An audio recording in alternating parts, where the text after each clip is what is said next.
Assalamualaikum warahmatullahi wabarakatuh. Kami dari Akademi Farmasi Putra Indonesia Malang akan menjelaskan tentang uji T1 sampel dari kelompok 3. Saya Ivory Amalia Fitriani dan teman saya Dini Ika Wulandari. Statistik parametrik. Menurut Hartono dan Kamarudin 2016, statistik parametrik merupakan penggolongan statistik berdasarkan asumsi atau syarat-syarat parameter dan skala data yang akan dianalisis. Syarat-syarat atau statistik parametrik berupa sampel yang diambil acak menggunakan data pendistribusi normal dan datanya berupa data interval, rasio, dan sebagainya. Dan menurut Ismail 2018, statistik parametrik adalah statistik yang menghendaki data yang diambil secara random dan beberapa persyaratan asumsi-asumsi bagi data tersebut. Asumsi-asumsi persyaratan tersebut berupa data yang digunakan berskala interval atau rasio, pendistribusi normal atau normalitas, dan syarat memiliki varian yang homogen dan homogenitas, model regresi, dan sebagainya.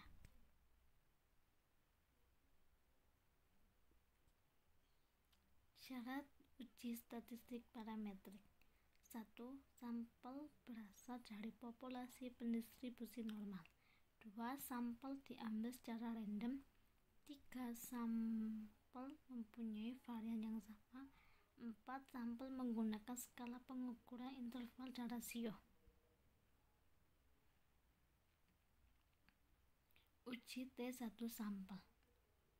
Menurut Hartono dan Kamarudin 2016, t-test merupakan salah satu tes uji statistik yang digunakan untuk menguji benar atau tidak suatu hipotesis. Uji T1 sampel digunakan untuk membedakan nilai rata-rata dengan nilai rata-rata populasinya. Berdasarkan besar sampelnya, untuk sampel kecil kurang dari 30 menggunakan statistik uji T, tetapi jika sampel besar dari 30 menggunakan statistik uji Z. Rumusnya, Z sama dengan X bar atau rata-rata populasi dikurangi mu0 dibagi standar deviasi per akar N, dan rumus T sama dengan X bar atau rata-rata dikurangi mu0 per S atau simpanan baku per akar N. Angka pengujian. 1. Menghitung rata-rata data. 2. Menghitung simpangan baku. 3. Menghitung harga T atau Z. 4. Menghitung T atau Z tabel. 4. Menggunakan atau menggambar kurva. 6. Meletakkan T atau Z hitung dan T atau Z tabel dalam kurva yang dibuat. 7. Membuat keputusan pengujian hipotesis. Uji satu pihak atau one tail test. Menurut Sugiono 2007, uji pihak kanan digunakan apabila hipotesis 0 berbunyi lebih kecil atau sama dengan, dan hipotesis alternatifnya berbunyi lebih besar. Kalimat lebih kecil atau sama dengan sinonim dengan kata paling besar. Contoh rumus hipotesis. Hipotesis 0, Apotek Jaya Wijaya biasa paling banyak menjual 100 tabel paracetamol tiap hari. Hipotesis alternatif, Apotek Jaya Wijaya dapat menjual lebih dari 100 tabel tiap hari. Hipotesis 0 dibagi mu0 kurang dari 100 tablet per hari. Hipotesis alternatif dibagi mu0 lebih besar 100 tablet per hari. Berikut akan dijelaskan oleh Dini Ika Wulandari. Baik, saya akan melanjutkan Contoh soal, masyarakat mengeluh bahwa kadar nikotin rokok X diduga lebih tinggi dari kadar standar yang ditentukan. Untuk kadar standar rata-rata nikotin yaitu 20 mg per batang dengan standar deviasi 8. Untuk membuktikan keluhan masyarakat ini, diambil sampel random sebanyak 16 batang untuk diuji, dan simpangan bakunya adalah 2, serta diperoleh kadar nikotin rata-ratanya adalah 22 mg per batang. Harga alfa yang dipergunakan 5%. H0 dibagi nu0 sama dengan 20 mg per batang. H1 dibagi nu0 lebih besar dari 20 mg per batang. Menggunakan rumus T.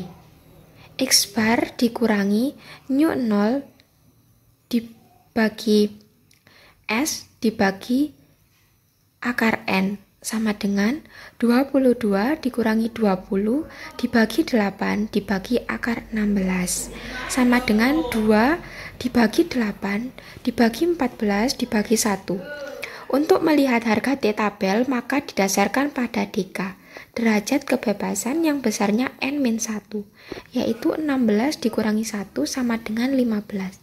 Bila alfa ditetapkan 5%, sedangkan pengujian dilakukan dengan menggunakan uji satu pihak, maka harga T tabel yang didapatkan yaitu 1,753. Berikut adalah T tabel, dapat dilihat hasilnya 1,753.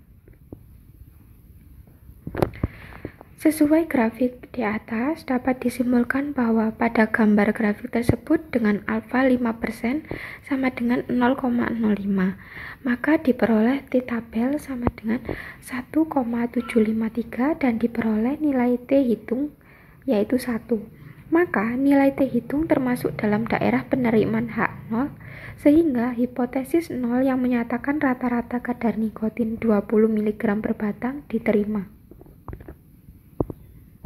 Kemudian uji dua pihak. Pengujian dua pihak digunakan jika hipotesis 0H0 berbunyi sama dengan dan hipotesis alternatifnya H1 berbunyi tidak sama dengan, atau H0 sama dengan dan H1 tidak sama dengan. Dalam pengujian ini terdapat dua daerah kritis pada masing-masing ujung distribusi. Luas tiap ujung adalah setengah alfa. Karena adanya dua daerah penolakan ini, maka pengujian hipotesis dinamakan uji dua pihak. Menurut Muhid 2019. Contoh rumusan hipotesis yaitu hipotesis 0 sama dengan daya tahan sunscreen X sama dengan 8 jam. Hipotesis alternatif daya tahan sunscreen X tidak sama dengan 8 jam. H0 sama dengan 8 jam. H1 tidak sama dengan 8 jam. Contoh soal, sebuah perusahaan mesin farmasi mengembangkan mesin farmasi yang baru. Rata-rata kekuatan mesin farmasi baru tersebut 8 kg dengan deviasi standar 0,5 kg. Untuk menguji hipotesis bahwa nu sama dengan 8 kg lawan alternatif nu tidak sama dengan 8 kg. Suatu sampel random 50 mesin farmasi dites kekuatannya dan diperoleh rata-rata 7,9 kg. Nu sama dengan rata-rata kekuatan mesin farmasi baru. H0 dibagi nu sama dengan 8 kg. H1 dibagi nu tidak sama dengan 8 kg. Gunakan alfa 8,36%. Rumus Z sama dengan X bar dikurangi nu0 dibagi deviasi standar dibagi akar N sama dengan 7,9 dikurangi 8 dibagi 0,5 dibagi akar 50 sama dengan negatif 0,5 dibagi 0,5 dibagi 7,07. Jadi didapatkan hasil negatif 1,41. Untuk nilai Z tabel dengan alfa 8,36% dan menggunakan uji dua pihak, maka 8,36% dibagi 2. Hasilnya 4,18%. Sama dengan 0,0418. Sehingga diperoleh Z tabel kurang lebih 1,73. Berikut Z tabel.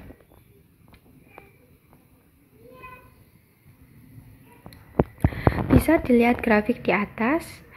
Dapat disimpulkan pada gambar grafik tersebut dengan alfa 4,18% sama dengan 0,0418.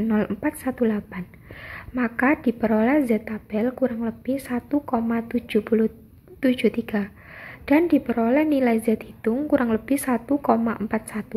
Maka nilai Z hitung termasuk dalam daerah penerimaan HU. Sehingga hipotesis 0 yang menyatakan rata-rata kekuatan mesin farmasi baru 8 kg diterima. Sekian presentasi dari kami. Ada kurang lebihnya kami mohon maaf. Terima kasih.